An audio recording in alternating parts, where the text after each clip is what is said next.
warahmatullahi wabarakatuh. Bismillah, alhamdulillah, wassalatu wassalamu ala rasulillah wa ala alihi wa sahbihi wa mawalah. Amma ba'du, fala hawla wa la quwata illa billah. Anak-anakku kelas 8 yang saya banggakan, alhamdulillah kita pada pagi hari ini bisa bermuajahah, bisa bertatap muka. Mudah-mudahan kita senantiasa diberi kesehatan oleh Allah sehingga kita senantiasa bisa thalabul ilmi atau menuntut ilmu dengan baik dan mendapatkan rahmat dan barokah dari Allah Subhanahu wa taala. Amin ya rabbal alamin. Marilah kita sebelum mengawali kegiatan pembelajaran pada pagi hari ini, mari kita berdoa bersama-sama dengan membaca bacaan doa sebelum belajar. Mari kita baca bersama-sama. Bismillahirrahmanirrahim. Raditu billahi rabban wa bil islami dina wa bi muhammadin nabiyya wa rasulah. Rabbi zidni ilma warzuqni fahma waj'alni minas solihin. Amin ya rabbal alamin. Terima kasih anak-anakku sekalian. Pada pagi hari ini kita akan membahas tentang rukun iman. Bahwasanya perlu diketahui rukun iman itu ada 6, yaitu kalau kita singkat yaitu amkrat ya. Yang pertama A itu adalah iman kepada Allah. Yang kedua M itu iman kepada malaikat. Yang ketiga K itu adalah iman kepada kitab-kitabnya Allah. Yang selanjutnya adalah R, itu iman kepada Rasul. Kemudian yang selanjutnya adalah A, iman kepada hari akhir. Kemudian yang terakhir T itu adalah iman kepada takdir. Untuk pembahasan kita pada kali ini, yaitu bab pertama, akan membahas tentang iman kepada kitab-kitabnya Allah. Yaitu lebih jelasnya bab 1 ini meyakini kitab-kitab Allah, salah satunya yaitu menyintai Al-Quran.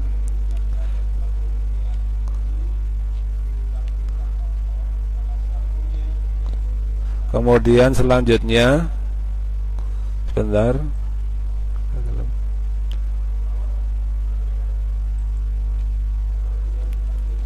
setelah kita memahami bahwasanya bab pertama itu adalah tentang iman kepada kitabnya Allah, selanjutnya kita akan membahas tentang pengertiannya iman kepada kitab-kitabnya Allah itu bagaimana.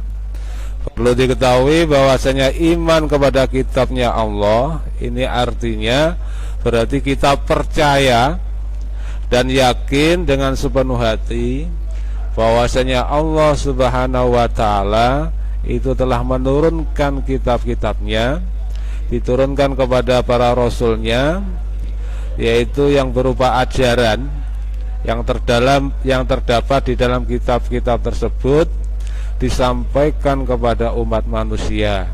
Tujuannya apa? Yaitu sebagai pedoman hidup agar dapat meraih kebahagiaan baik di dunia dan di akhirat. Kemudian diturunkannya kitab tersebut itu merupakan anugerah bagi manusia ya. Jadi umpama manusia tidak ada kitab tentu akan kebingungan.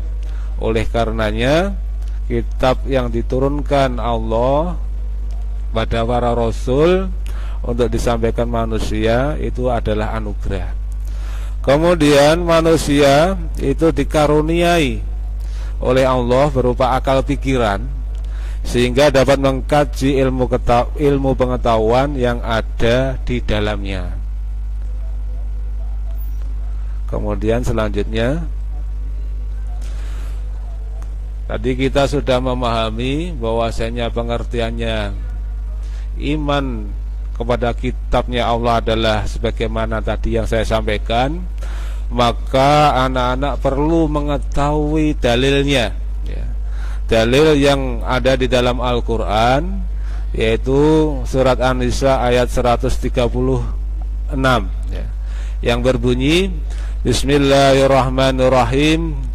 Ya ayyuhalladzina amanu aminu billahi wa rasulihi wal kitabil ladzi nazzala ala rasulihi wal kitabil ladzi anzala min qabl wa may yakfur billahi wa malaikatihi wa kutubihi wa rusulihi wal yaumil akhir faqad dhalla dhalalan ba'ida. Yang mana ayat tersebut artinya adalah, orang-orang yang beriman, tetaplah beriman kepada Allah dan Rasul-Nya, dan kepada kitab yang Allah turunkan kepada Rasul-Nya, serta kitab yang Allah turunkan sebelumnya. Jadi dalil ini perlu Anda sekalian hafalkan, karena dengan dalil ini hujjah kita atau argumen kita akan menjadi kuat. Kemudian selanjutnya yang perlu kita ketahui lagi, anak-anakku sekalian, bahwasanya kita harus tahu nama-nama kitab Allah dan Rasul yang menerimanya itu siapa saja. Kitabnya Allah itu apa saja, kemudian Rasul yang menerimanya itu siapa saja. Yang pertama yaitu adalah kitab Taurat. Kitab Taurat ini diturunkan pada abad ke-12 sebelum Masehi. Kitab Taurat ini diturunkan kepada Nabi Musa alaihissalam. Taurat ini berarti hukum atau syariat, yang mana di dalam Taurat ini berisi tentang pokok-pokok ajaran yang ada di dalam kitab Taurat. Yaitu isinya diantaranya, yang pertama adalah perintah untuk mengesahkan Allah subhanahu wa ta'ala. Jadi Allah itu Maha Esa, Allah itu tidak ada sekutunya.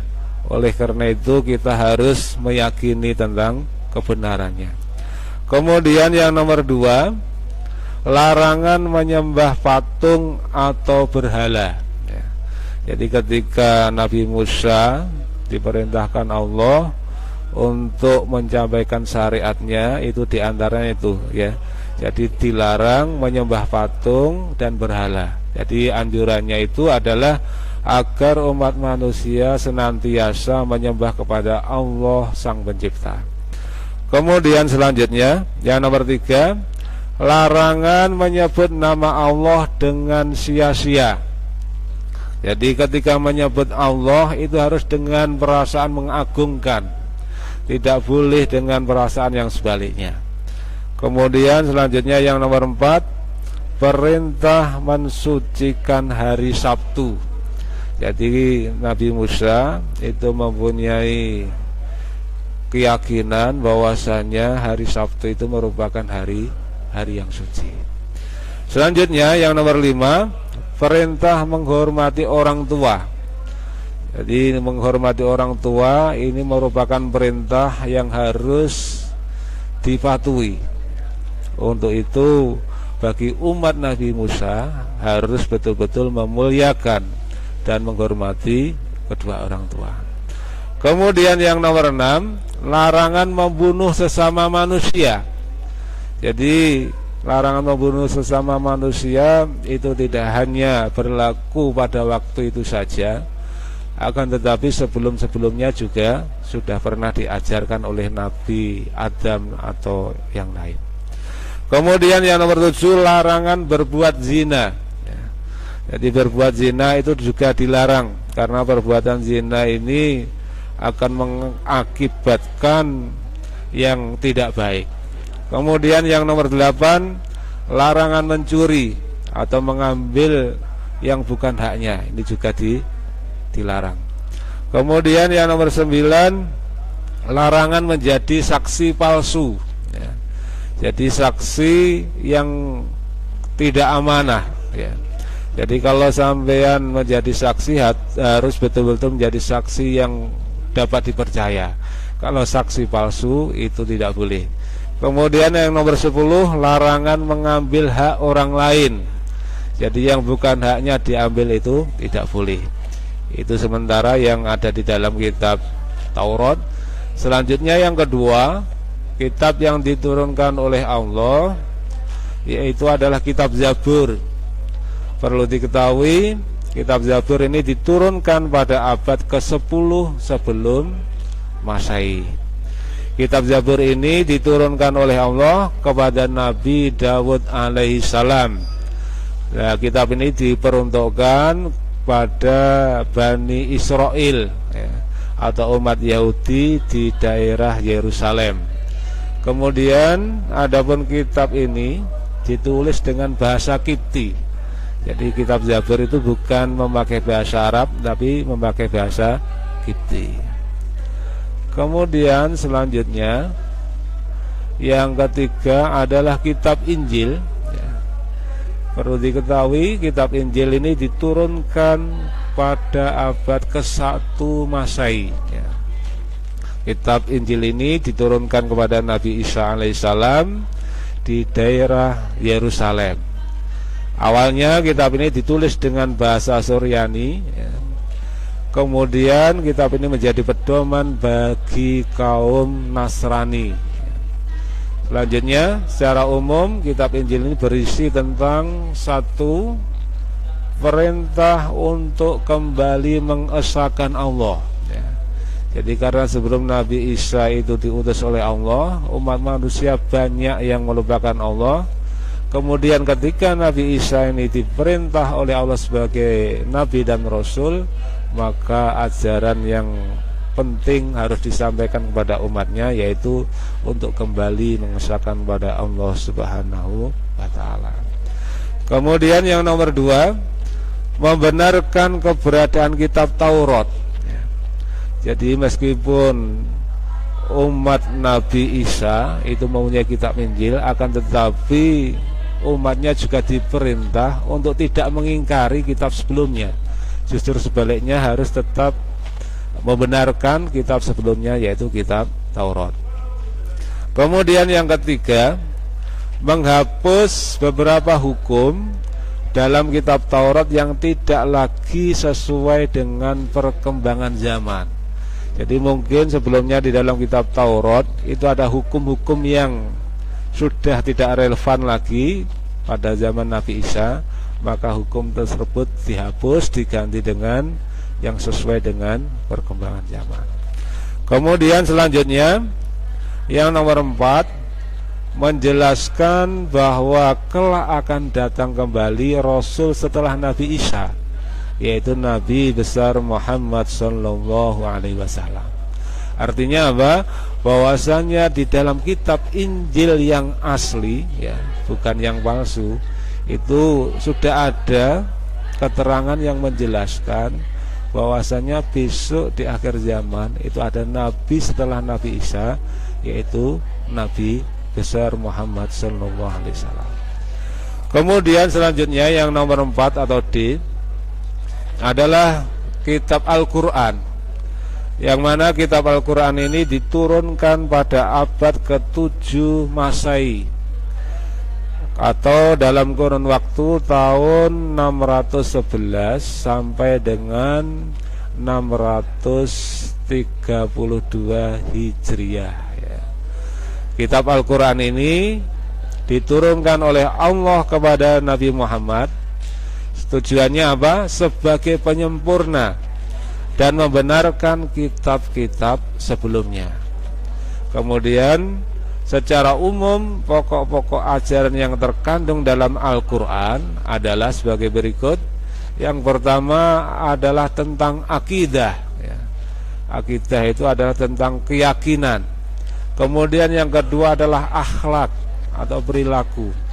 Kemudian yang ketiga adalah ibadah ya.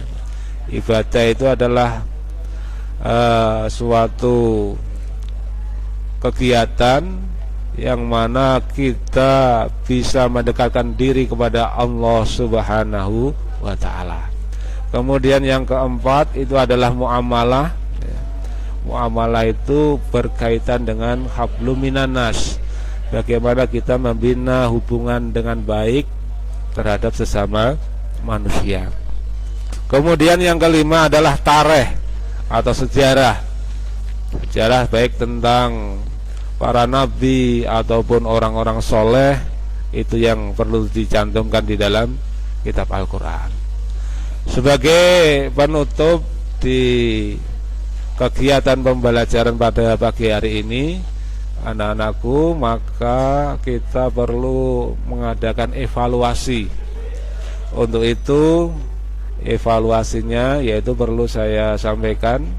Yang pertama, nanti setelah sampai semua memahami materi pada pagi hari ini, tolong nanti dikerjakan evaluasinya. Yang pertama yaitu jelaskan pengertian iman kepada kitab Allah Subhanahu wa ta'ala.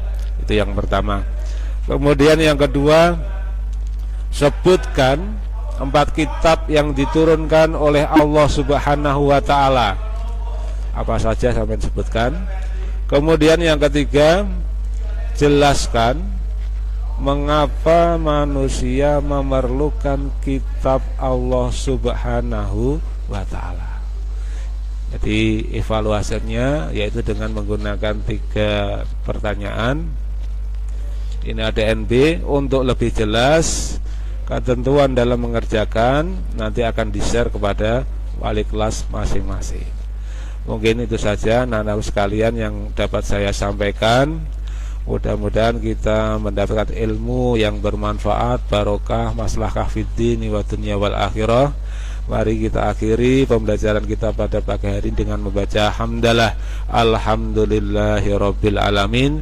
Ada kurang lebihnya mohon maaf. Wassalamualaikum warahmatullahi wabarakatuh.